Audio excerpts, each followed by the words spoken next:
Hey folks, your OS Reviews. You're watching our video first look and a quick review of the E07 Smart Fitness Tracker.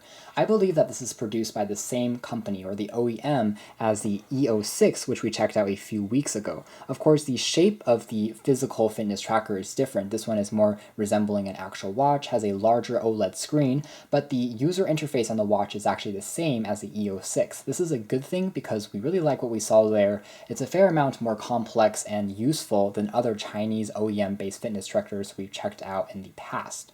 For instance, you have access to more data that you can see just at a glance on the screen. So things like sleep tracking as well as calories burned can be directly accessed without having to pull out your phone and then check out things using the app. So taking a quick look at the box here, pretty simple. You have two color choices, black or white, which we have for review purposes today. There's also a bit of specifications in the back. It does use Bluetooth to connect to an iOS or an Android phone, and it gives you also notifications in the form of a vibration sensor as well as a bit of a beep, and it tells you things like SMS text messages, Skype, as well as a WeChat, Facebook, Twitter, those things that may come in. Also acts as a music remote / a camera shutter remote, so you can control the camera directly on the watch, which is pretty nifty. And again, there's access to things like a wake up mode just by flicking the wrist, so it does support a few gestures out of the box. And one of the coolest aspects of the E07 is it has waterproof capability, so it is IP64 certified. It means that if you accidentally take a dive with this, or if you take a shower with it, it's not going to break. This is a huge advantage over other similarly priced fitness trackers on the market, also produced out of Shenzhen, China. And one of the benefits if you check this particular version out. It sells on Amazon for, again, under $35, which is fairly competitive and low cost. And in here, there's access to a proprietary charging cradle / USB that we'll take a closer look at in a moment. There's also a QR code that you need to scan to install the application on your phone. iOS or Android are both supported, and there is a documented instruction manual in full color, tells you how to set things up. It's fairly standard, and that's essentially it. So taking a quick look at the design of the watch and the charging cradle first, you can see that it uses two very small contact pins, which you remove the base from the actual wristband here. It's a circular kind of dial, and you pop it onto this little pin, and then pop this other compartment onto a computer or onto the wall for the charging to start. It takes about 2 hours to completely charge this fitness tracker, and afterwards I could use this for about a week and a half sometimes before I needed to recharge it again. So as far as fitness trackers are concerned, that's pretty good battery life. It's not the longest that we've seen, but still good enough, I think. And otherwise, it's fairly simple and easy to operate. Snaps on with a satisfying click, although it doesn't use magnets to securely fasten itself onto this base.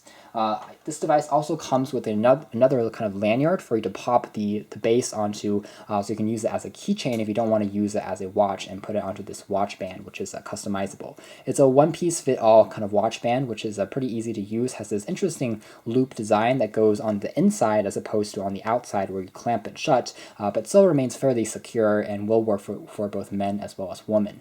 Now, the E07 does not have a biometric sensor on here. It doesn't have things like a heart rate monitor either, so it doesn't offer as many fancy features as more expensive fitness trackers in the market, but I think at this price point that's to be expected, and it does work pretty well. So as you can see on the front here, there is a pretty attractive looking display size. It's made out of OLED, which is fairly bright even under the sun, as you can see there.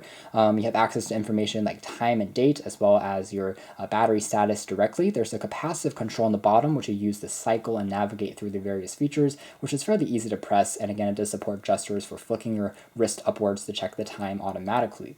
Otherwise, it's not the smallest fitness tracker in the world. If I have it next to a more kind of generic looking fitness tracker that's a bit more appropriately sized and more standard in terms of what we've seen in the past, this one is a bit more chunkier and more in line with smartwatches, so it takes up a bit more space. That's just something to really quickly keep in mind, although it still is very lightweight because it is made out of plastic as well as chrome accents.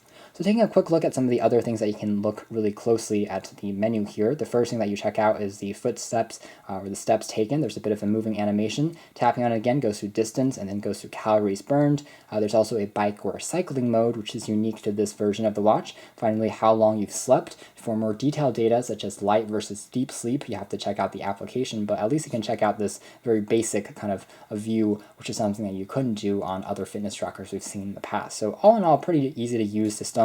Long tapping on the home key there takes you to a more complex setup for you to directly say that you're now going to sleep, so it starts that more sensitive sleep tracking data. There's also the ability for you to check out your music, so I can tap on that there just to pause my music. Let's say I want to go back, so it acts as a pretty easy to use Bluetooth music remote. This is the shutter application, which works pretty well as well. And there's also a locate my phone functionality, which uses this once it's connected to an iPhone or Android device to find either the phone, and then you can also use the phone to find the watch if you've misplaced either. And that works pretty well. It is using Bluetooth, so the range is limited to 10 meters or 33 feet in terms of operation, but that is a process that works fairly well. So all in all, very intuitive and easy to use system. And next we're going to show you guys what the user interface looks like on the phone, and give you guys a quick first look at that. Taking a quick look at the application, which is simply named Smart Wristband. It's a free download through iOS or Android. The interface here is fairly clean and simple, although the accuracy isn't as high as I would have liked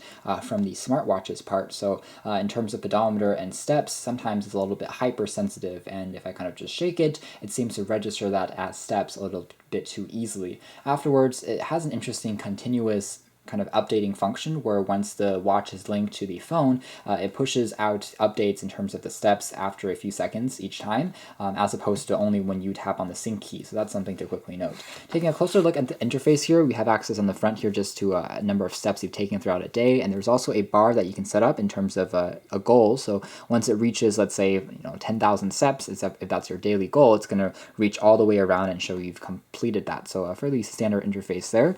Down below here, you have access to time and date settings as well as calories and distance walked. There's also things here in terms of data patterns, so you can collect it throughout different days, different months, and compare it in this graph or a chart format, which is pretty useful. And otherwise, there's other tools on here such as for running and bicycling, so like we aforementioned before on the watch. This is a function that does work fairly well, allows you to then also keep track of how many calories and distance you've gone on a bike. There's also specific indoor activities which have been catered for the smartwatch, inclusive of jumping rope, jumping jack, sit-ups, as well as running on a treadmill. Not really too sure about the accuracy of these activities, but it is a nice step up from the typical Shenzhen-based smartwatches and fitness trackers we've seen in the past, which really omits these more unique and dedicated activities. There's also things on settings here, which allows me to push notifications, so I can turn it on or off for settings like whenever I get a new Facebook or a Twitter tweet, it's going to push that notification from my phone all the way to the smartband. I can also turn that function off if I want to save on the battery,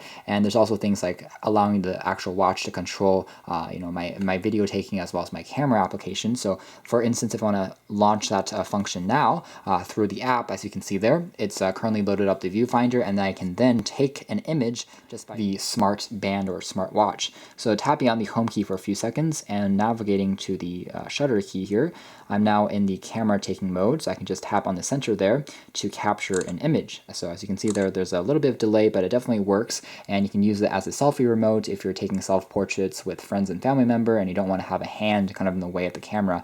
It definitely works. There's also other things on here, again, like controlling the music, which also works fairly well. So those are all things that you can play around with using the settings through the app, and it's a fairly intuitive as well as well thought out. The first time that you launch the app, it's actually going to tell you to set up your profile, such as your age, your height, and as well as your gender. Those things I think it helps the smartband get a little bit more calibrated, because it also asks you for data like your step length and your height, so it knows a little bit better in terms of what counts as a step, what doesn't count as a step. But still, like we talked about, it isn't the most accurate fitness tracker we've tested in the world, and that's a little bit of a shame, because otherwise the design as well as the overall look and finish are both top-notch. So you can check out more details about this fitness tracker smartwatch in our official written review, but for now, this has been our video. Thanks for watching here at OS Reviews.